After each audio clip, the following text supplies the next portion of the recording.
Good morning, guys. I got a few minutes before my first stop opens up, so I just wanted to go over this recent Pew Research Poll that shows most Catholics will be voting for Donald Trump. And for my international subscribers, I'll give you a short lesson on American politics, because it's a lot different than your parliamentary elections that still confuses me. But I'll make it as simple as I can for you guys to understand. And if you stick around, I'll give you two of my favorite political jokes you can use at your next party. But first, I just wanted to go over the vice presidential pick, because the experts are saying that Trump's going to name him either today or tomorrow, because the convention starts next week, believe it or not. So the experts are saying the four finalists are Marco Rubio, senator from Florida; Tim Scott, senator from South Carolina; Doug Burgum, governor from North Dakota; and J.D. Vance, senator from Ohio.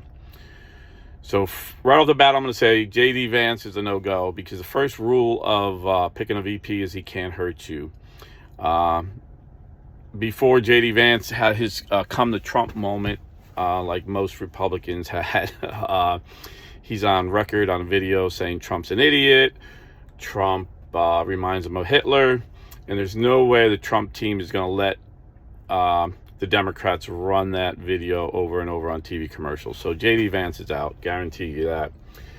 Doug Burgum, a very safe bet, a great businessman like Donald Trump. He knows business. Went to North Dakota, took care of business. Made it a great state. Cut their budget, increased jobs. Did everything a good Republican governor is expected to do. Super smart. If Trump were to pick him, he would have him, take care, work with our energy secretary, because he's brilliant when it comes to producing energy. We would be energy independent very shortly once again, and probably energy dominant within the first year if this guy was in charge. He's just one of those guys that get it done. But like most guys that get things done, they're not very flashy. There's nothing about him. He wouldn't bring any charisma or anything. He just wouldn't hurt Trump. He'd kind of be like just in the background, which is fine for a VP. But I don't know. I think Trump wants to go big and expand the map. So that leaves Marco Rubio and Tim Scott. Tim Scott is a very conservative evangelical Christian. He would motivate the evangelicals to vote. If evangelicals stay home, Republicans don't win. It's as simple as that. So he would be very helpful in getting the evangelical Christian vote out there for us. He's also African American, so he would help the Blexit. If you're not familiar with that, it's blacks leaving the Democrat Party. They're leaving in droves, even though the media is ignoring it. They would have to acknowledge it, because they would see Tim Scott going to these black churches, going to the inner city, encourage them to vote Trump. And so he would be very helpful. He definitely would add. He would add to the vote. We definitely would help us expand the map. But out of all four of those guys, I think Marco Rubio would help the most, because he was my first pick in 2016, and then we dropped out. I think I was going for Cruz. Actually, Donald Trump was my last pick, but after seeing his performance in 4 years, I was very thankful that he won, and I voted very enthusiastically for him last time, and I will again. But Marco was my first pick because he's a very conservative Catholic Christian, strong pro-life, but in the age of media, you got to have a guy that's good in media. There's nobody better than Marco. You see Marco in an interview, and you got to realize, in America, for my international guests, and probably in most of your European countries, the media is part of the opposition. So the media, NBC, ABC, CBS, They're all working for the Democrats. They get the Democrat talking points and they attack. There's nobody better. He's even better than Vivek. Everyone, raved about Vivek. Vivek is excellent in interviews. Vivek Ramaswamy. Marco Rubio's better. He can do a judo flip on these interviews. I don't even know what hit him. And in debates, he's phenomenal. He would annihilate Kamala in a debate. Plus, he's Cuban America, very patriotic. The Cuban Americans are the most patriotic Americans I ever met, because they know what it's like living under socialism and communism, and so they love America. He speaks Spanish, so we already got the Hispanic vote turning towards us, so that would just increase it. So he would probably be the biggest asset out of those four. But my experience, I'm 58 years old. I've been a political nerd since I'm a young kid for some reason. To me, it's like a fight or a sport, My experience is you're usually surprised at the pick. The experts usually get it wrong. Now, that's why I had a poll, and people misunderstand when I ask a question. I wasn't saying that this person was the pick, but I had a poll who thinks Nikki Haley would be the pick. I don't think he's going to pick her, but I wouldn't be surprised. Because, today, a lot of people are new to politics today, and everybody, they think, in a primary, when these people are punching hard, they hate each other. But it's just like, in a gym, I'm in Muay Thai. When we spar, we're trying to kick each other's butts, but we're friends, But if you're watching, you think we hate each other. And, I remember the most vicious primary, Ronald Reagan and George Herbert Bush, the older Bush. And people thought they hated each other. Bush called Reaganomics voodoo economics. I mean, he just destroyed them in his rhetoric. But Reagan won, and Reagan picked Bush, and Bush was a loyal VP for 8 years. So I don't think him not picking her is because his feelings got hurt during the primary. If he thinks she can help him win, and he thinks she'll be a great VP and could be president, he would pick her. But I think she's too much of a politician for him. So he's not going to pick her for that reason. But I wouldn't be surprised. I wouldn't be like, oh my goodness, And if he picked her, it would be to bring the base out. The most important thing in an election is to get all your people out. If every single Republican voted, we'd beat the Democrats. And she could get that 10% of Republicans that don't like Trump. She can get them back in, And supposedly suburban housewives that don't like Trump like her, so she would get them. But I seriously doubt that's the pick. The pick I see, nobody's talking about, is Glenn Youngkin, governor of Virginia. Now, for my international guest subscribers, in America, every state has a certain amount of electoral votes. If everybody gets the vote, and whoever wins the most votes, the popular vote, gets all the delegates. So right off the bat, all the electoral votes. So right off the bat, we start off California, 54 electoral votes. They're going to the Democrat. No matter who it is, they're just going to vote Democrat.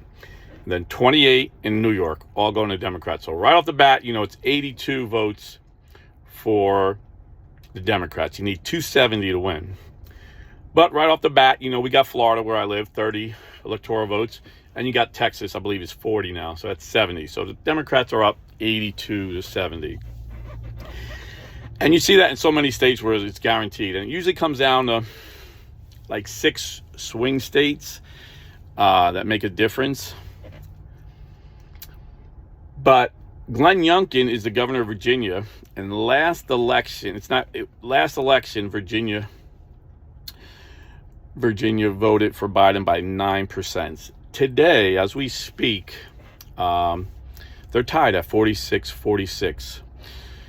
And there's no doubt in my mind Glenn Youngkin can get that other 8%. If Trump wins Virginia, it's game over. It's lights out. And they call the East Coast first because Eastern Standard Time, our polls close. So we would know that night, if we would know the night of the election, if Virginia went for Trump, it's game over. But you have to have a man who you think could run the country if you die. Well, Glenn Youngkin, just like Donald Trump, isn't a politician. He's not indebted to establishment. You know, he don't need the establishment money. He became a wealthy man on his own. He grew up washing dishes. He's a worker. He's one of us. He's a worker. Washed dishes, worked blue-collar jobs, went to college, very smart, went to really good universities, very educated, and he became a CEO and became very, very wealthy. He's only been governor for 2 years. That's his only political experience.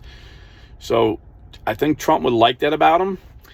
And talking about the suburban moms, that's how he won Virginia. He was a big underdog. You had Terry McAuliffe, former governor who freaking was one of Clinton's top guys. He had Clinton money, Clinton backing. He had Obama. And this guy, Youngkin, no one ever heard of him, upset him because he won the suburban vote. Because even though these people are very liberal, they realized these liberal policies in Virginia were ridiculous.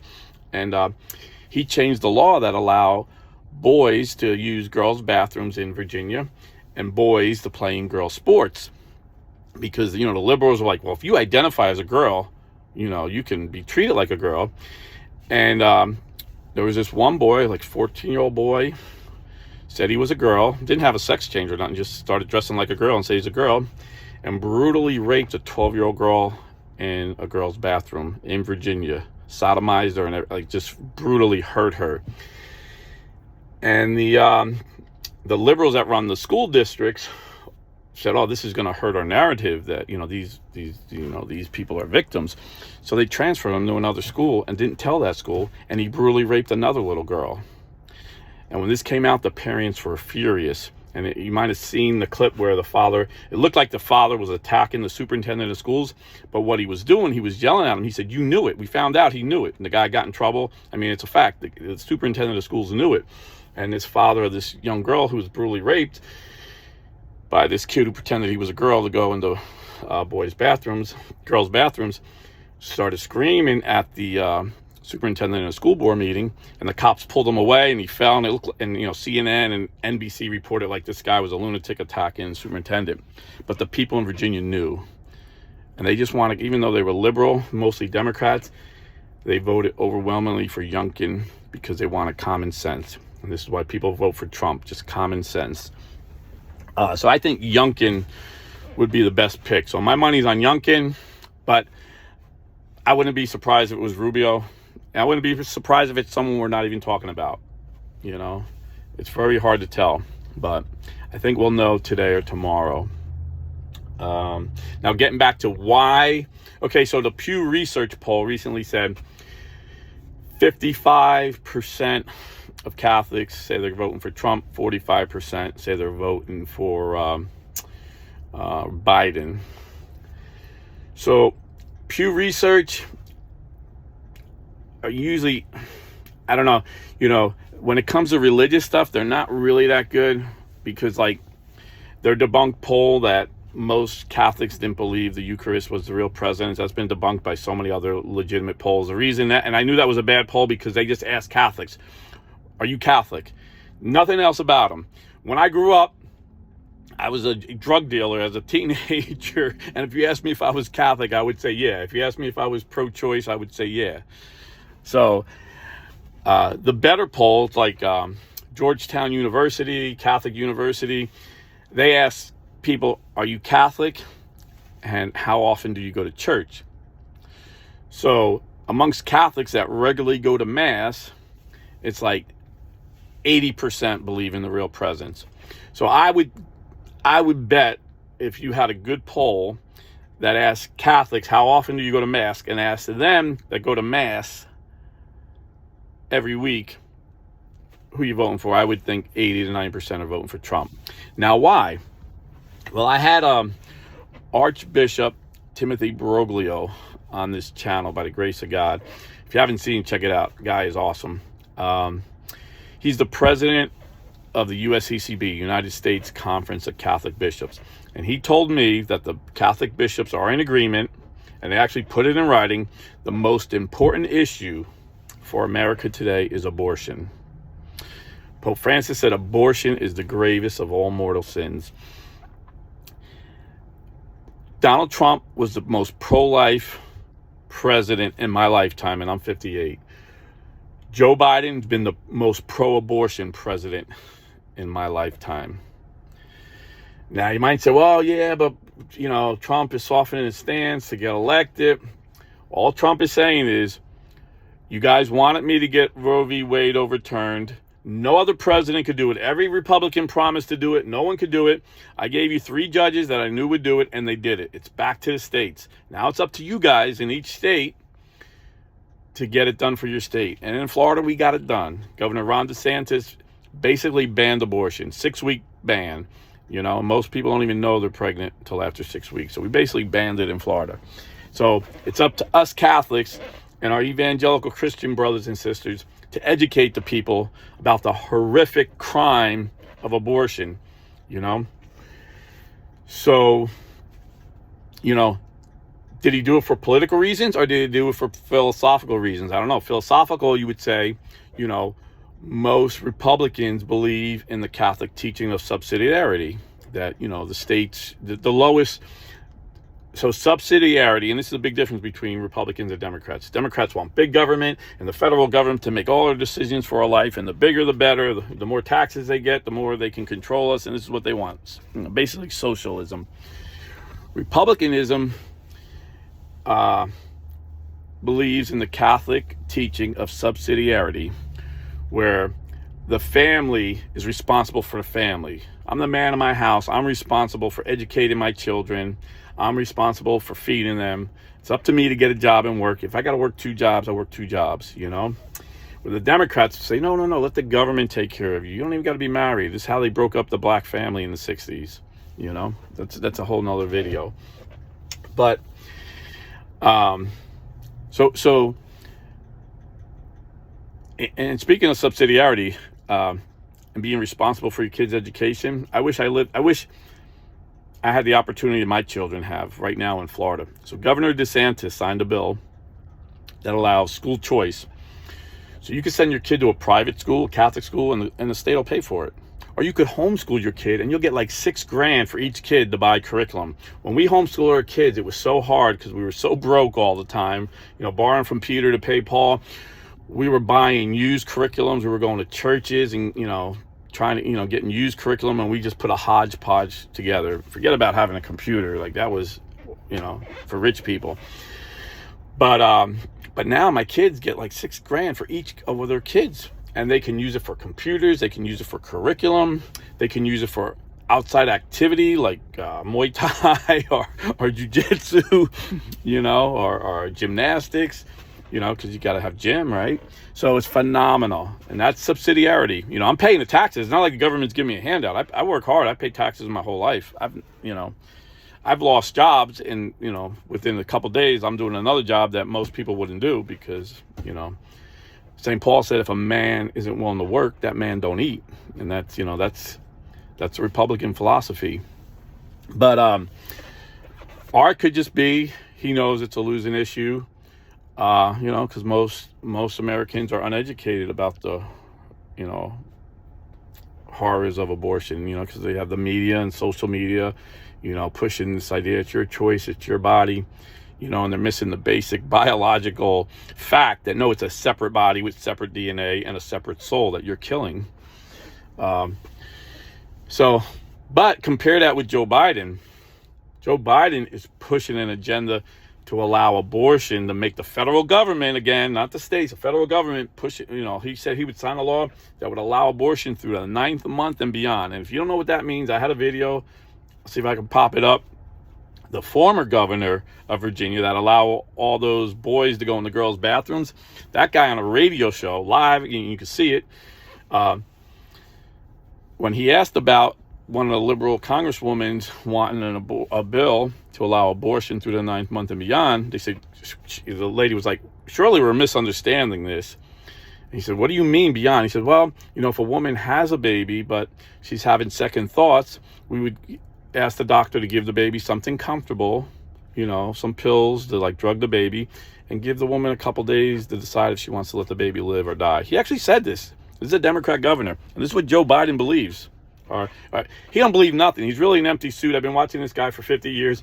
He just lets whatever he could do to get in power, he'll say. Back in the 70s, he was the most racist guy. In 2010, he did a eulogy for Robert Byrd, one of the highest ranking Democrat senators. He was, I think, the head of the Senate for like 10 years. He was their guy like Schumer is. And Robert Byrd was a former Grand Kleagle of the KKK.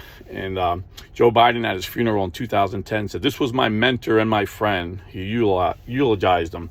And he was against desegregation. He wanted to keep blacks in black schools and white in white schools. And he's on record. You could Google this too. He says, "I don't want my children growing up in a racial jungle." So that's the number one reason most Catholics are voting for Trump, because it's the most pro-life president going against the most pro-abortion president. Number two, Pope Francis said transgender theory is demonic. The devil wants to steal your identity and make you someone who God didn't make you. And Joe Biden's been the most pro-transgender. And again, he don't believe crap. He just goes wherever his party is. This is why the really far lefts like AOC and Bernie Sanders are pushing for him to stay in, and the more moderate guys like James Carville and David Axelrod trying to get him to come out. But yeah, so he hired, so he appointed Rachel Levine. It's a man that dresses up like a woman. He looks ridiculous. He's in the Health and Human Services, so he wears a uniform. It's a uniformed position in the U.S. government, as Assistant Secretary of Health and Human Services.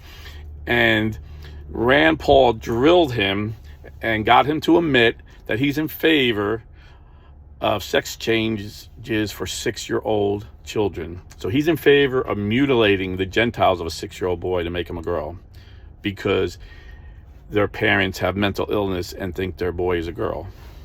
This is the reality we're living with. The Biden administration sued.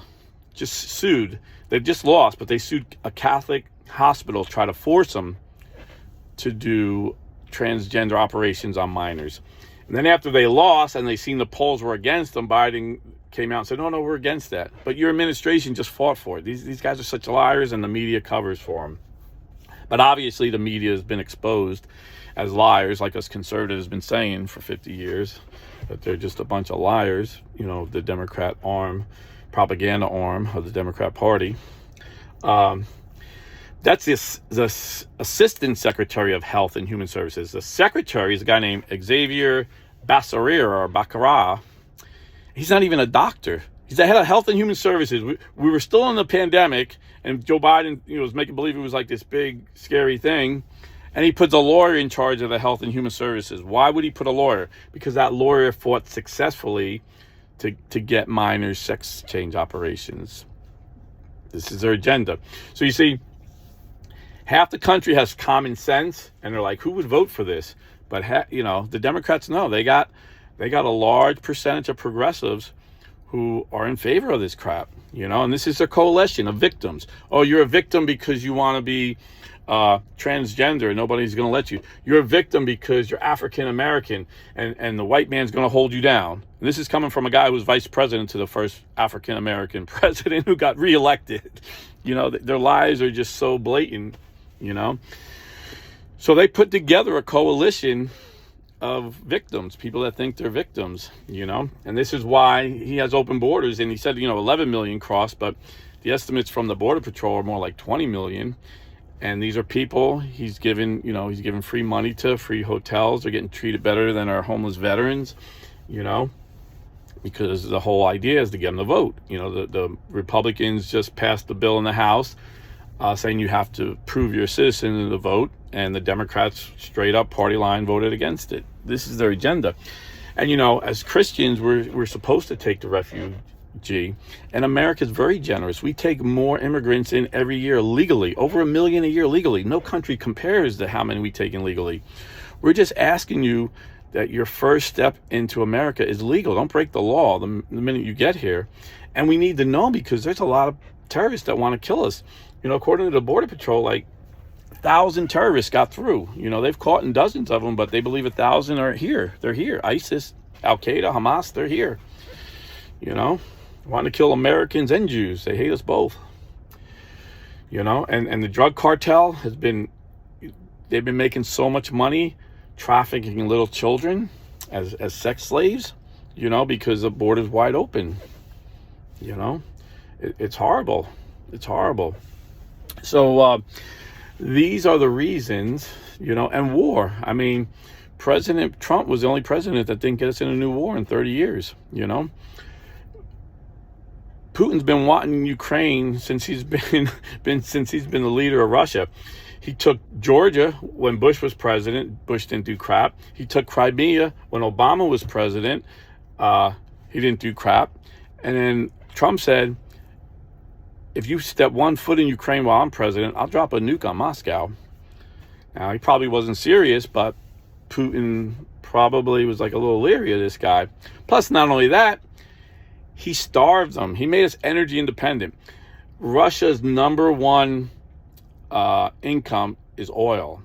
So when America became energy independent, the price of oil worldwide went down to like $30 a barrel, which was breaking Russia financially. And that's how Reagan broke the Soviet Union. All about finances, That's a whole nother video how he did that. That was brilliant.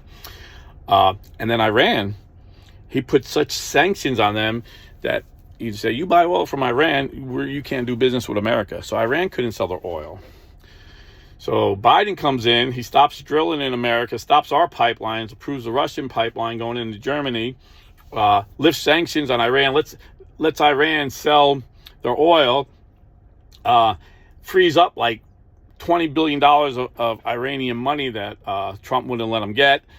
And what do? They give all the money to the Hamas terrorists to go attack Israel. Now,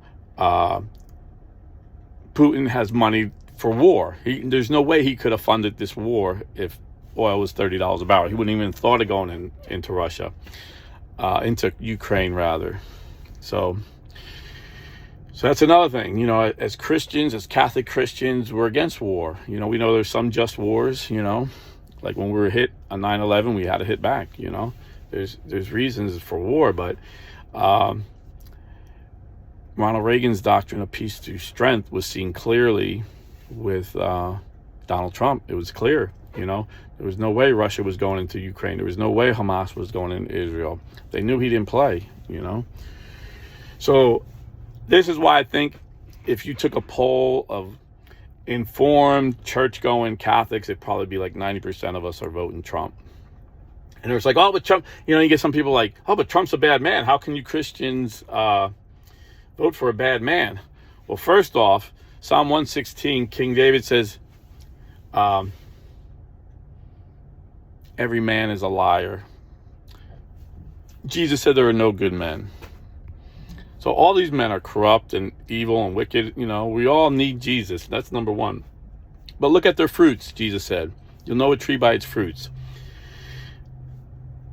Under Donald Trump, blue-collar guys like me seen a wage increase for the first time in their life. And I literally seen it. I was amazed. And even my boss said, yeah, you're getting a $2 working. I was delivering milk. That's when I used to work like 15 hours a day as a milkman, like 70-something hours a week. So you're getting and my boss was a New York Democrat. And he even said, hey, I was working for Borden Dairy. Borden's giving everybody a $2 an hour raise because of the Bush tax cuts we got. We're passing it down to you guys. My friend worked for Tropicana delivering juice. And the president of PepsiCo at the time was a woman, an Indian woman that hated Trump. But even she said, well, because of these tax cuts, we're giving everybody a $5,000 bonus. And everybody was getting bonuses. So my income went up. My taxes went down, too. I got like a 3% tax cut. My income went up. My taxes went down. And my fuel costs went down. I used to pay $30 a week for gas. Now I spend like $100 a week on gas. So life was better for the average person, It was much better. There were no wars. Not only did he put in good judges, and that's another thing. There's no way they're going to pass a national ban, But even if they did, Joe Biden put in so many liberal judges, they would overturn it. Each state, you got to fight. So you need a guy like Trump to put in all these good judges again. So when states like Florida get taken to court, we have good conservative judges, originalist judges that look at the Constitution and don't give you their political view, and they uphold these good pro-life laws. So that's another reason we got to have Trump in there. But so the fruit of Trump was so much better. No wars. We had peace and prosperity. I mean, it was just, there was no, the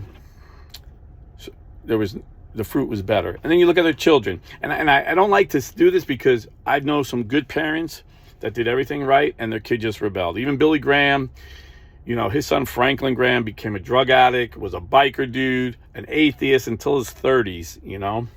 So that it's not always you could do everything. If you're doing everything right, don't feel bad. You did everything right. But in general, you could look at the fruit of the children. And not only are all his kids drug abusers, you know, everybody thought he said that his one son died in Iraq, but if you listen closely, you know, the way he was talking so slow, if you listen closely, he actually said, my son's on crack. I'm sorry. Maybe that wasn't nice. But his son was on crack when he was doing all these big deals with China and Ukraine and Russia and bringing the family business a lot of money. But his younger daughter, Ashley, she was a drug addict, and her diary was found.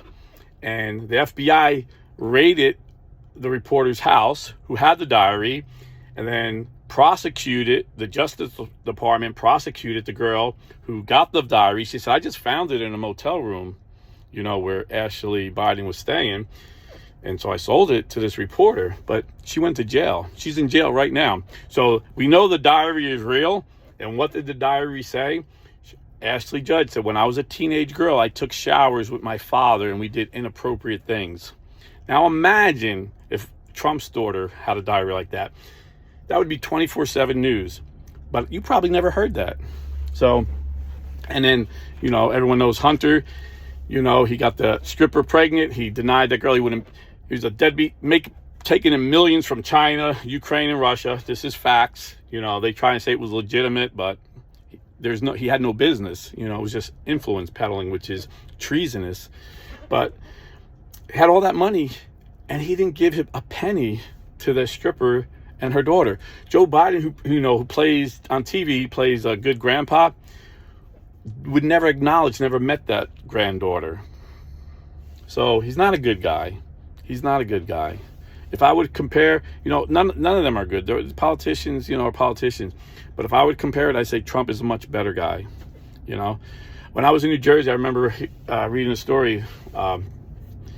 This regular blue collar guy said one day he was driving, it was raining, and he's seen Donald Trump standing outside of his chauffeur, and it's raining. So he pulled up and goes, hey, what's going on? He goes, we got a flat waiting for a tow truck.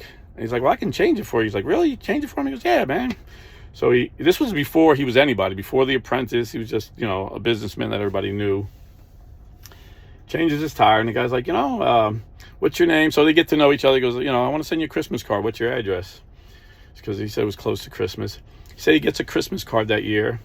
And, you know, Trump being a real estate guy, knows all about real estate and knows all the bankers, somehow figured out, you know, what this guy owed and paid his mortgage. He said he paid like $200,000, paid my mortgage off, and said thank you. He's like nobody ever hears that about Trump, you know. And he said every year Trump's like a loyal guy. This is why J.D. Vance has no chance, and maybe Nikki Haley, I don't know. But for 20 years, he said he got a Christmas card every year from Donald Trump. So just a little Trump story there. But here it is. Don't get complacent. We need to vote. We need to make this too big to rig. Because you got 45% of people that love the handouts, that are sold and convinced transgenderism and abortion is their God-given right. They're going to vote Democrat even if Joe Biden is comatose. They'll vote for him. Then you got 45% of us conservatives that are going to vote pro-life, pro-traditional family, pro-values, no matter what. So what's that leave? 10%. 10% of these people, they say they're independent, but my experience is they vote on personalities, not on policies. They vote on personality. Don't be someone who votes for personalities or who you think this guy's nicer. Look at the policies that are going to affect your life, that are going to affect unborn children, that are going to affect the poor, that are going to affect the whole entire world. Don't vote personality, vote policies. And Trump's policies, every single one of his policies were way better than not only the Democrat socialists, but the establishment Republicans. You know, he came in, he's not beholden to all these special interest groups. He's not beholden to China. You know, he's not beholden to nobody. He's going to do what's best for America. And he's got an ego. And, you know, usually that's a bad thing. But when his ego wants him to be the best president in the world and he wants to show that he can make the economy flourish, it's a good thing. It's going to be good for us. So now my two favorite political jokes. I don't know if you ever heard about that new drink. It's called the Democrat. When you go to the bar, order a Democrat, you pay the bartender and he gives your drink to somebody else. And then the latest one I heard, I thought was pretty good. I'm going to change it up a little bit. I always hear a joke and then I change it up to what's happening. So you know what happens when a Democrat governor dies? An angel comes to him and says, you got a choice. You can go to heaven and hell. And he's like, really? I figured I was going to hell. He goes, no. We're going to show you heaven and we're going to show you hell. We'll let you pick. He goes, I'm going to pick heaven. He's like, well, let's just make sure. So he shows him heaven and he sees the angels worshiping the Lord. He sees the saints praying, the saints in heaven praying for the saints on earth. And he's not too impressed. So then the devil shows him hell. And he sees wild orgies and parties and everybody having fun and his favorite music blast. And he goes, I can't believe I'm saying this, but I'm choosing hell.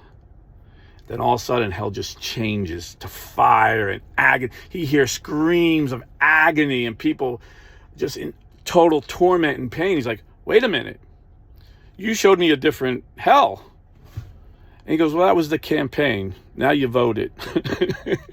God bless and stay Catholic. And vote Trump 2024.